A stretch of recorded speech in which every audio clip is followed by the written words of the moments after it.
Welcome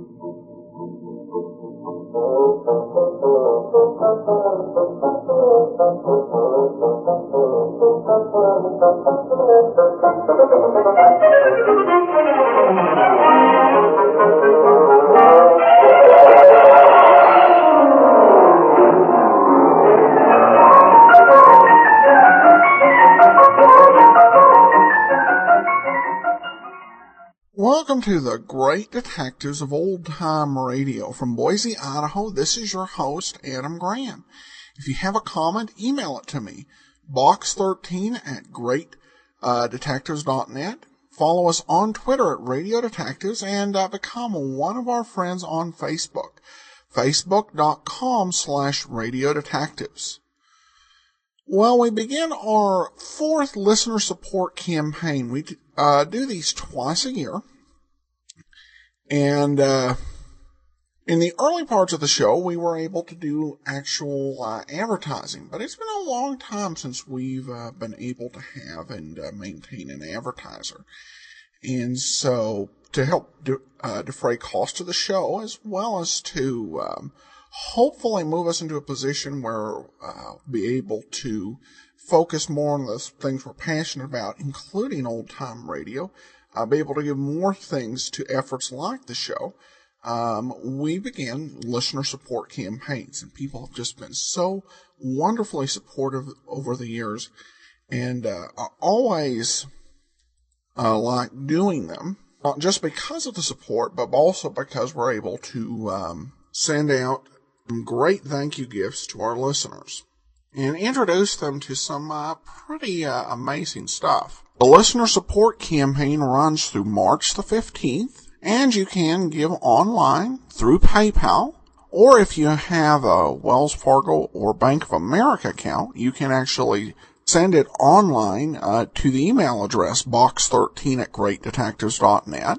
or you can mail in the donation. As is the case throughout the year, all donations of $7 or more receive access to our premium site. In addition, listeners who give a donation of $20 or more will receive a coupon for a free digital copy of All I Needed to Know I Learned from Columbo, which examines life lessons from 7 great fictional detectives. In addition to that, they'll receive one additional thank you gift, and I'll just highlight a few. At the $20 level, we have a Colonial Radio Theater radio plays, or modern radio dramatizations. And their Perry Mason is very popular with our listeners, and they have 5 separate volumes. You can choose any one of those at the $20 level. In addition, we've added 3 Kindle books as options at the $20 level, including that I wrote, including What Made the Golden Age Shine, which is an essay on what truly makes Golden Age entertainment special, and 2 novellas that are sequel to a novel I wrote, Powerhouse Flies Again and Rise of the Robo-Lawyers.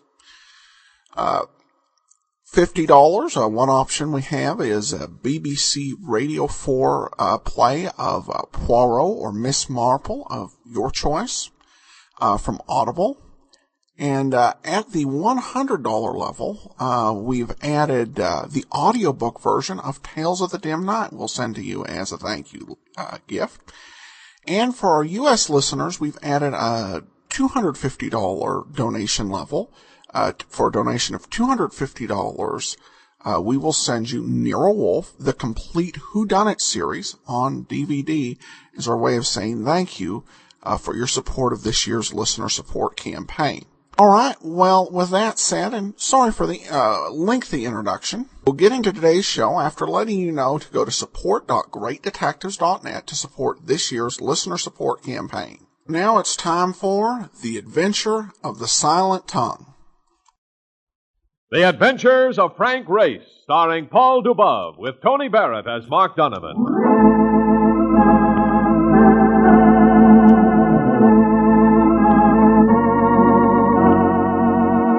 The war changed many things, the face of the earth and the people on it. Before the war, Frank Race worked as an attorney, but he traded his law books for the cloak and dagger of the OSS. And when it was over, his former life was over, too. Adventure had become his business. The Adventures of Frank Race.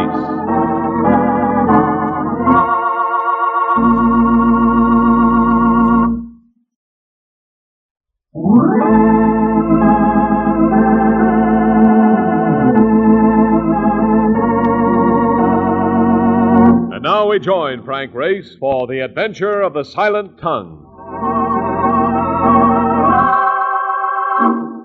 There's a single row of cells in every state penitentiary where there is never any laughter.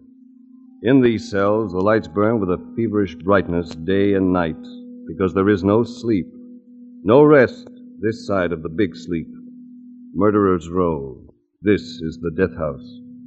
The grimness of the place is hard to describe. It even gave Mark Donovan the creeps as we walked along behind the silent guard. Ooh. You know, Race, a guy must be nuts to wind up in this place. Here they hold a wake for you before you're even dead. I guess a man must be pretty sick mentally before he can commit murder, even if he is legally sane. Hey, tell me something. How come they're letting you see this Monty Quinn?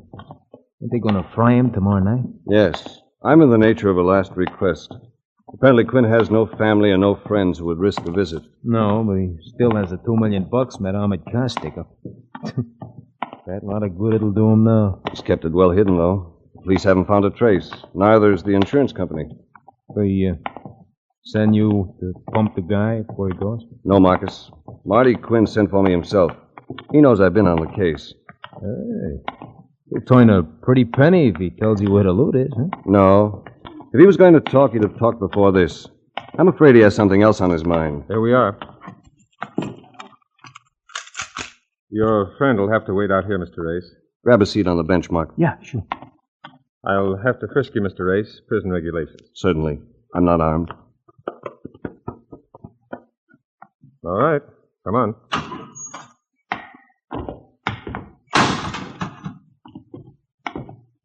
Here's your cell, Mr. Race. The warden said you can have 3 minutes. You're not to touch the prisoner, and nothing is to pass between you. I understand. Hello, Race. Excuse the looks of the place. I didn't want to waste money decorating on such a short lease. Marty Quinn. He didn't look like a murderer. He looked like an egotistical ham actor unless you knew about his record with a submachine gun. Even now there was a touch of cockiness about him, as though he had an unseen trigger within reach. It was a defiance that lingered in spite of a split pants leg and a shaven head, ready for the brine-soaked sponge that would carry the high voltage into his brain. You look uncomfortable, Race. Sit down. Time is short, Marty. Better get to the point. You want to tell me where the money is? I told you once before. I don't know anything about any money.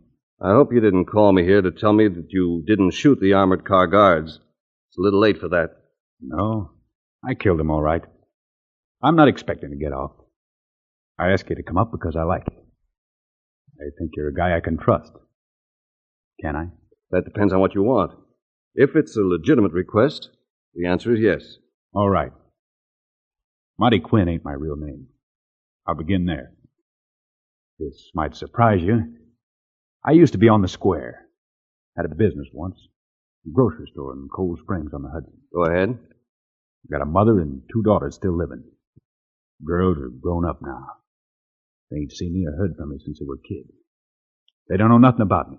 Fortunately for them. I'm glad you said that, because I want to keep it that way. They're innocent. They don't have to be hurt, do they? I hope not. Well, since they've grown up, they try to find out about their old man. Hired detectives, things like that. I guess it's natural. But I want it to stop. Before somebody turns up the truth. You catch. And you can stop it for me if you will, before they get hurt. How? I got a safety deposit box at the Hawthorne Fidelity Trust. Now, let your eyes light up. There's no dough in it. Pardon me for hoping. I want my kids to think I'm dead, Race. I will be, so that won't be a lie. But I want them to think that I died in South America, someplace on an engineering job, say. Can you understand that? I can almost sympathize. Maybe you think a guy like me couldn't love nobody. But I did. My old lady and the kid. There's something in that box that'll convince the old lady I sent you. You'll believe the story. What is it you want me to take to them? Just a pair of baby shoes, Race. I had them covered with bronze. Both of the girls wore them before they could walk. It was the only thing I took to Remember them. That's all that's in the safety deposit box? Yeah. Somebody else got that hold-up dough, I told you. If I had it, wouldn't I want my kids to get it? Not that they'd touch any of that kind of money. They were raised right. How do I get into the box, and where do I take the shoes? I signed a release that'll get you the box open for you. The warden is holding it with the key. My real name was Marty Parsons. My old lady is Ella Parsons. And the girls are Ruth and Carolyn. They're still in Cold Springs. This is the last favor I'm ever going to get to ask anybody, Race. The last and the biggest. Will you do it? Yes. Yes, Marty. I'll do it.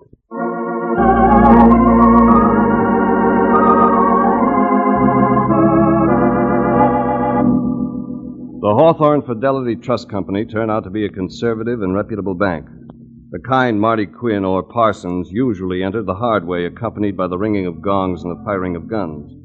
It was a busy bank on a busy intersection, and I instructed Mark Donovan to keep driving around the block until I came out. A lovely thing who could have been in any floor show on Broadway accompanied me to the vault, and I took possession of the bronze baby shoes. Smothered an impulse to ask the clerk if she had a telephone and lived with her mother, had made my way back into the street. Looking for a lift, mister?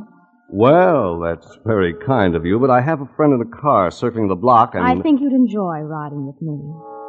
It seemed to be my day for beautiful girls, and I was pondering my unexpected good fortune when I suddenly became aware that the offer of a ride was not an offer, but a command. A command backed by a pistol the girl was holding in her purse. The green sedan there. Get in. You frightened me. I might be arrested for hitchhiking. If you don't move, you may pick up a ride to the morgue. If this baby was fooling, it didn't show in her deep brown eyes. There was something smoky about them, like fire smoldering under autumn leaves. She prodded me with the gun, and I climbed into the back of the sedan. Behind the wheel sat an old lady in a bonnet.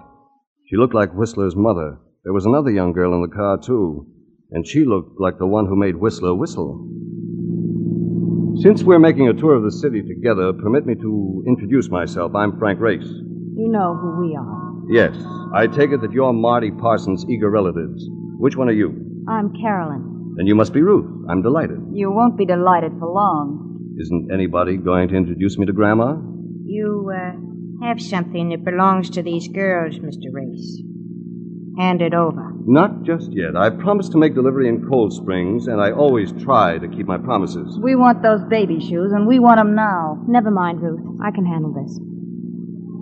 We're giving you a fair chance, Mr. Race. If you want to get out of this car and walk away, just give me the shoes.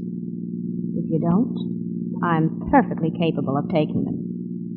You won't like that. Oh, but you're ruining my act. I have a story to tell, a great dramatic performance that goes with the delivery of these shoes. There's been enough talk, Carolyn. Granny's right. Get 'em. You've heard the consensus, Race. That smoky look came into her eyes again. I dug the shoes out of my pocket, and the girl named Ruth leaned over from the front seat and grabbed them. The shoes caught Carolyn's glance for a moment, and I grabbed at the handbag and the gun. It was a foolish play. I had Carolyn tied up effectively, but Grandma didn't get rattled at the wheel as I had planned, and from the corner of my eye, I saw Ruth with a smile on her pretty face swing the hard bronze shoes at the side of my head. Oh! All right, Carolyn, open the door and shove him out in the street. Do it as we turn the corner. You may be able to dump him under the trolley cars.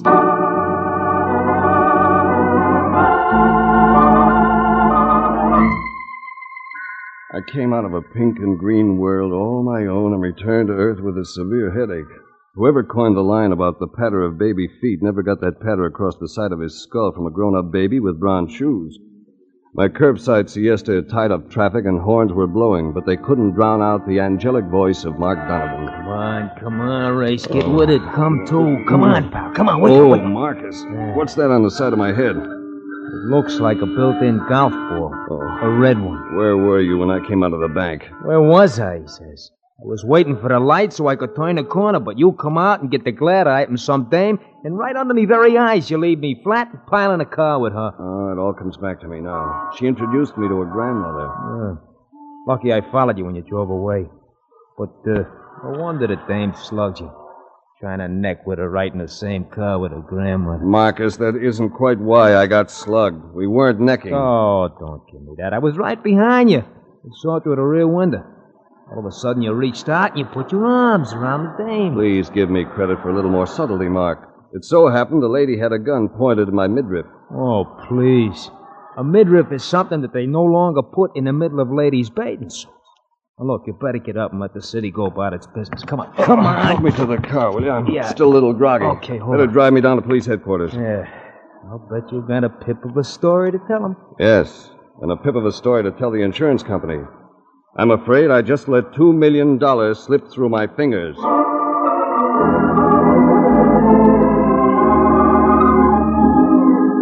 On the way to police headquarters, I briefed Mark on the story Marty Parsons had told me in the death house. The actions of Carolyn and Ruth and Grandma had taken it out of the confidential stage. I brought him up to date on all that had transpired up to the point I had blacked out. Oh, brother. He really fed you a line, didn't he? Yes, but he also cleared up a point. He was lying about somebody else getting away with the money. He got it all right. And now the dames have their mitts on it, huh? I'm afraid that's it. Yeah, but Race, a pair of baby shoes. You couldn't stuff $2 million in them, unless it was $1 million bills. And there ain't no such thing. Or is there? Only one I ever saw had a picture of Mickey Mouse in the middle of it. No, the money couldn't have been in the shoes. As a matter of fact, I felt inside of them they were empty. But they tie in someplace. I wish I knew where. Maybe the cops can help at that. Oh, here we are.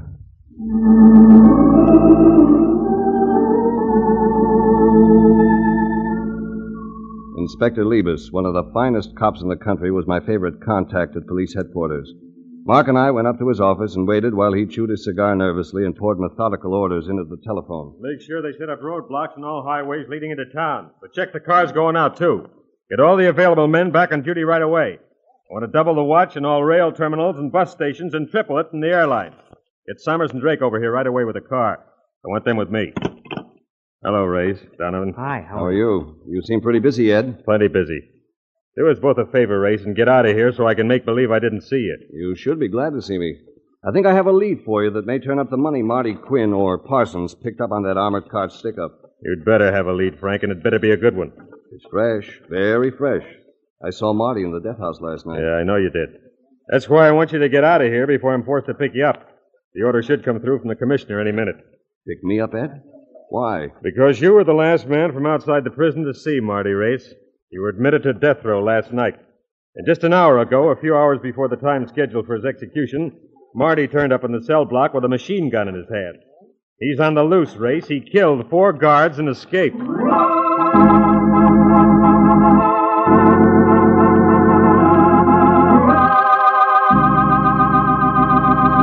We'll return to the adventures of Frank Race in just about 1 minute.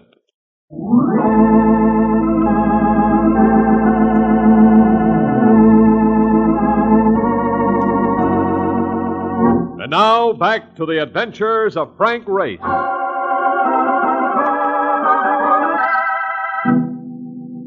Marty Quinn's escape had touched off a king-size manhunt with a good chance that I might wind up in the middle. Just as he finished dishing out the information, Inspector Liebus had another phone call, and Mark and I took the ring as a signal to get lost while there was still time. We made our way to the car and headed across town. Oh, brother, I thought that cop was going to toss you in a clink, but fast. He's just giving me a break because we're friends. He knows I had no part in that escape. Somebody must have been awful careless to let that Marty character get his mitts on a chatterbox. It wasn't an accident. That break was planned, well planned and perfectly timed. Yeah, so how do you know? Because that's why he sent me in after the shoes. That box was checked by the police when Marty was taken in, and they passed up the shoes because they seemed irrelevant and personal. He wanted them, though, and he knew that I could go in and take them out without question. If he tried to get to them after the break, he'd be nailed. Makes sense. Uh-oh. Race. What? Take a look in the mirror. I think that heap behind us has been there since we left police headquarters. Uh-huh. I guess Liebus put a tail on us just to make sure he can pick me up if they force him to do it. No, I don't think so. That ain't the kind of car cops use. Let me try shaking him, huh? All right. Take the next street through the factory district. Yeah, right. Yeah, that does it. We're tagged, all right. Here he comes. Slow down and see if he goes past. Yeah, I'll scoot up that ramp between those trucks. He's coming by. The ramp, quick, Mark. Your cheek is bleeding, Mark. Yeah, broken glass. We better duck through this factory before he comes back. Right. Marty's on the loose, and I'm the only one who can identify his women. From now on, Mark, we'll be trying to catch them, and he'll be trying to kill us.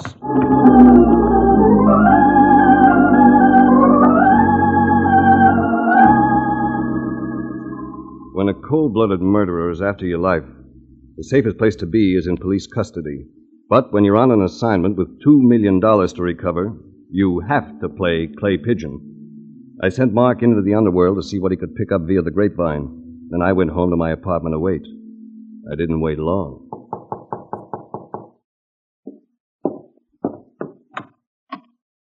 May I come in, Mr. Race? It was Ruth Parsons. And standing there in the dim light of the hallway, very décolleté in taffeta, her beauty took your breath away. I had to keep reminding myself that with this baby, it mightn't be a temporary condition. She might take your breath away for good. I could use a drink. I'll pour, Duchess. Your apartment's in excellent taste, Race. I might have known. Here's your drink. Not that it's what you're really after. I don't blame you for doubting me. But you're wrong. What happened before was a mistake. Nevertheless, you made an impression on my head. But not on your heart. She lifted her head as she said it, and the look in her eyes could have grown palm trees in the living room. She drifted into my arms, and everything took time out. Now, if that didn't make you believe me, maybe these will. The brown shoes. I told you there'd been a mistake. I came to give them back to you. Why? Because the man who sent you after them isn't really my father. He was lying. So are you, baby. You expected to find something in these shoes, but you didn't. What is it? There's no tongue in the right shoe, Race. What happened to it? It was missing from the shoes when I picked them up. If you've got it, you'd better say so. Unless you want to lose your best friend. What do you mean? Carolyn and Granny have Mr. Donovan. Unless I get the tongue to that shoe, he's going to have an accident. If he does, you'll have one too, Ducky. Let go of me. I'll let you go after you leave me to Mark Donovan.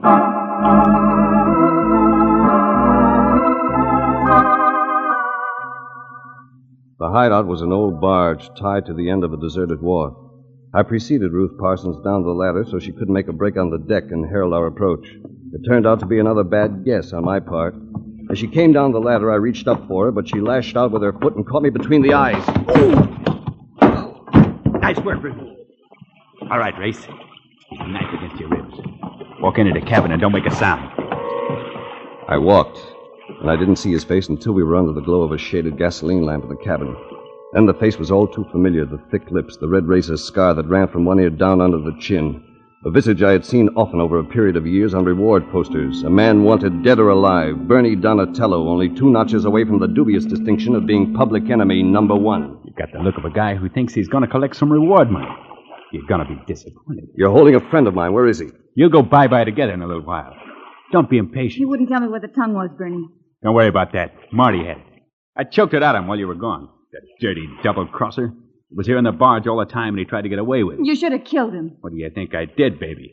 Now all I got to do is get rid of this guy and his friend, and we can cut a melon and get out of the country. What about Granny and Carolyn? That's up to you. You want to split your half 3 ways, or you want to come with me and pool the works? I'll go with you. You make a charming sister, and an even more charming granddaughter, Ruthie. You really fell for that family story Marty gave you, didn't you? Never mind that. He's still got one fall coming into the river. Go on, Race. In there. Pushed me through the door into the main cabin. Carolyn and Granny were sitting there, a single candle on a box between them. Marty Quinn was stretched out on the floor, his neck broken. Mark was curled up in a corner, unconscious. It's about time you got back with him. We better be getting out of here. I'll get things ready in the car. Never mind, Carolyn. Stay where you are. You too, Granny. What's going on here? That should be obvious. You better go for that gun, Carolyn, if you still have it. Look out! Get the candle out, Ruthie. Get a light. Carolyn was hit. I found her in the dark after her scream and got the gun. I moved away from the corner. Mark was in to draw their fire. I've got a gun too, Bernie. Oh, I'm hit. I'm hit. Come on, Ruthie. The door.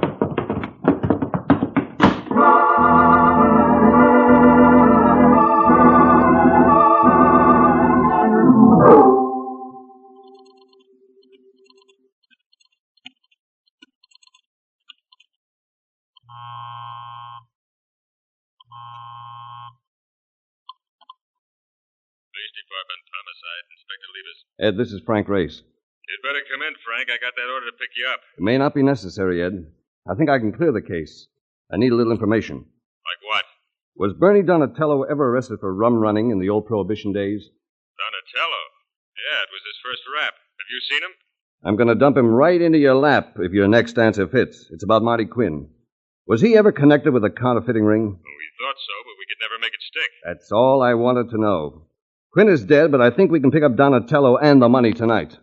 Will you play ball with me, Ed? You've never fouled me up yet, Race. I'll play. Good. Order a speedboat, and I'll meet you at the police dock.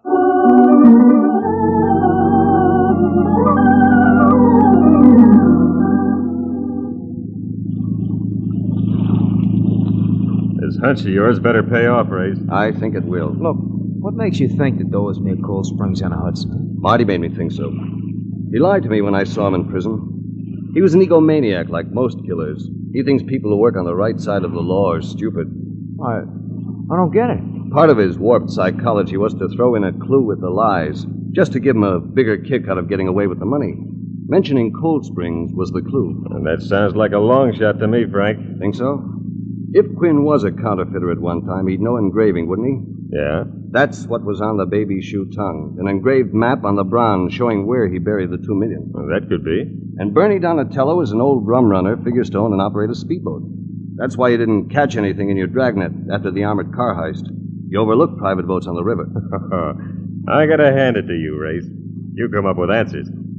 But I still think Cold Springs is a long shot. Hudson is a big river. Just the same, I'm gambling on the psychology of a warped mind. When we get opposite the town on the river, cut the motor and drift downstream along the bank.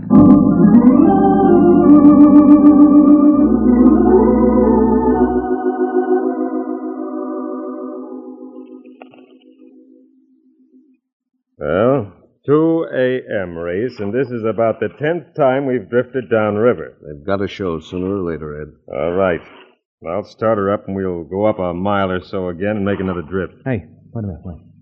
Hold on. I hear something. Another launch. Yes, it's running without lights. Just as we are, we'd see it. That isn't common at 2 a.m., Ed. Oh, it isn't. Hey, there it is, in the moonlight, see?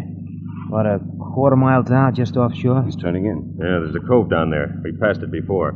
I'll start up and we'll grab him. Not yet. I want them to lead us to that money. If we get them first, he'll ditch that bronze tongue, and we'll never find it without excavating half the riverbank. Some place to put dough in the riverbank. We'll just keep drifting.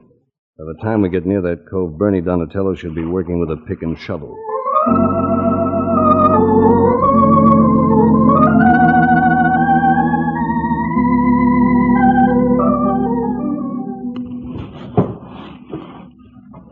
This is good. We'll tie up here. We're about 50 yards above the cove. We can fan out as we crawl through the brush. You both got guns? Yeah, sure. Yes. Let's go. Hold it a minute. Hold on. Bernie's digging in, all right. Ruthie, flash the lights down. That's it. He's got it. Let's rush him. Go. All right, Bernie, up with your hands. Douse the light, Ruthie. You can't douse my light. Drop that gun. Don't shoot! You can't shoot a woman! No, but you made clay pigeons out of Carolyn and Granny. That's a capital offense, baby. It was dark, Race. You can't be sure. Help me and I'll do anything you say. I'm sorry, baby, but you got a blind date with the Power and Light Company. Yes, sir. There's a chair, all reserved.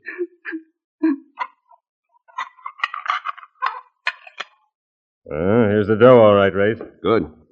I'll turn it over to the insurance company. Oh, baby, look at that cabbage. Hey, look, would you guys do me one favor before you lock it up? Oh, what's that? What, Mark? Just let me spread it out on the beach, huh? And once, just once, I want to run through it barefooted.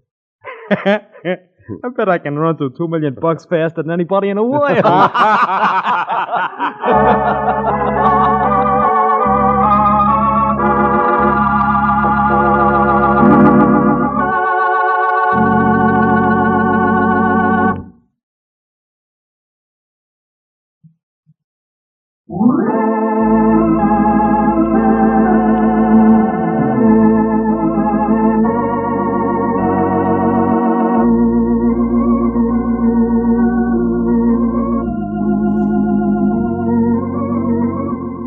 Adventures of Frank Race, starring Paul Dubov with Tony Barrett as Mark Donovan, comes to you from Hollywood. Others heard in tonight's cast were Eve McVeigh, Joy Terry, Michael Ann Barrett, Frank Gerstle, and Tom Charlesworth. This series is written and directed by Buckley Angel and Joel Murcott. The music is composed and played by Ivan Ditmar. Be sure to be with us again this time next week for another dramatic chapter in the Adventures of Frank Race. Art Gilmore speaking. This is a Bruce Ells production.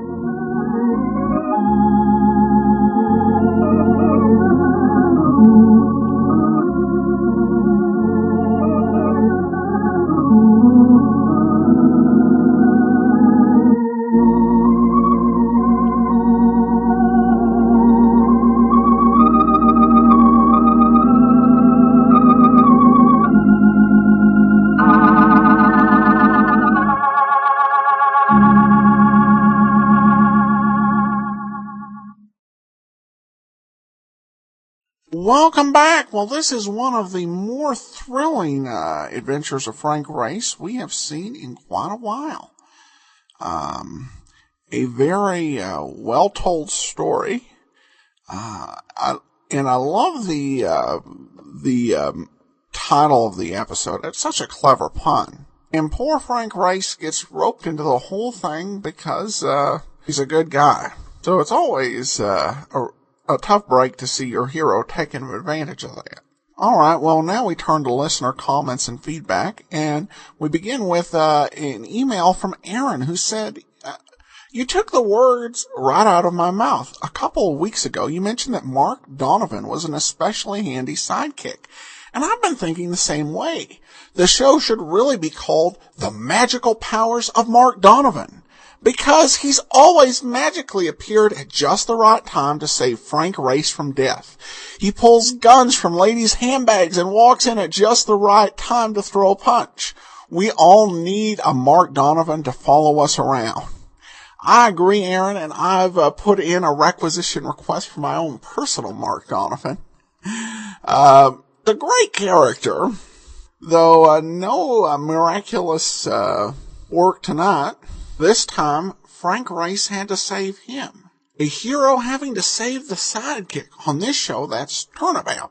All right, well, that will actually do it for today. We'll be back tomorrow with A Life in Your Hands. And join us back here next Monday for another great adventure with Frank Race. In the meanwhile, send your comments to box13@greatdetectives.net. Follow us on Twitter at Radio Detectives. And become one of our friends on Facebook, facebook.com/Radio Detectives. We're about 30 friends away from 2,000, and we'd love to have you join the number. But from Boise, Idaho, this is your host, Adam Graham, signing off.